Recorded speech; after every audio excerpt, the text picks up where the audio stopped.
Daily taste the daily. తండ్రిగా పిలిస్తే కేసీఆర్ దగ్గరకు వెళ్తాను, రాజకీయంగా వెళ్లే ప్రసక్తే లేదన్నారు కల్వకుంట్ల కవిత. రాజకీయాలు చివరి సంవత్సరంలోనే చేయాలని, మిగతా 4 ఏళ్లు అభివృద్ది జరగాలన్నారు. ప్రస్తుతం పాలకపక్షం ప్రతిపక్షం పనిచేయడం లేదని, ప్రభుత్వాన్ని అడిగే పని జాగృతి చేస్తోందన్నారు. వరంగల్లో పర్యటించిన కవిత వరంగల్ సూపర్ స్పెషాలిటీ హాస్పిటల్ భవనాన్ని 1100 కోట్ల రూపాయల నుంచి 1700 కోట్ల రూపాయలకు పెంచారని ఆరోపించారు. ఒక బినామీ కంపెనీకి పనులు ఇచ్చారని, అది హరీష్ రావు బినామీ కంపెనీ అని ఆరోపించారు.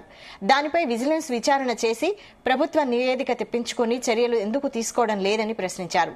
తెచ్చుకున్న తెలంగాణ కొందరి తెలంగాణ కాకుండా అందరి తెలంగాణ కావాలని, అసమానతలు లేని తెలంగాణ కావాలన్నదే తన లక్ష్యమన్నారు. 5 జిల్లాల పర్యటన తర్వాత యాక్షన్ టేకెన్ రిపోర్టును విడుదల చేస్తామన్నారు కవిత.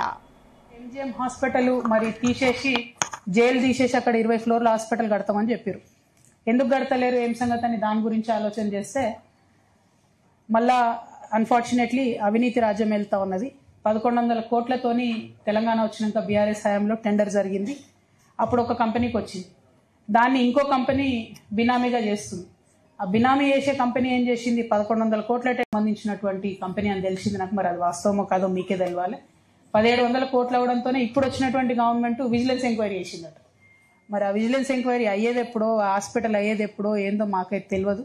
బట్ ప్రభుత్వాన్ని మాత్రం ఒకటే డిమాండ్ చేస్తున్నా, పోయిన ప్రభుత్వంలో తప్పులు జరిగినాయి అని ఇంకా కూడా మొత్తుకునే బదులు ఆ తప్పుల్ని సరిచేయండి, తొందరగా విజిలెన్స్ రిపోర్ట్ తెప్పించుకోండి, ఎవరినన్నా శిక్షించేది ఉంటే శిక్షించండి, ఏది చేస్తారో చేయండి, కానీ ప్రజలకు మాత్రం సౌకర్యాన్ని క్రియేట్ చేయవలసిందిగా నేను కోరుతా ఉన్నాను. నేను కేసీఆర్ బిడ్డనవడం నా అదృష్టం, 101% డౌట్ లేదు.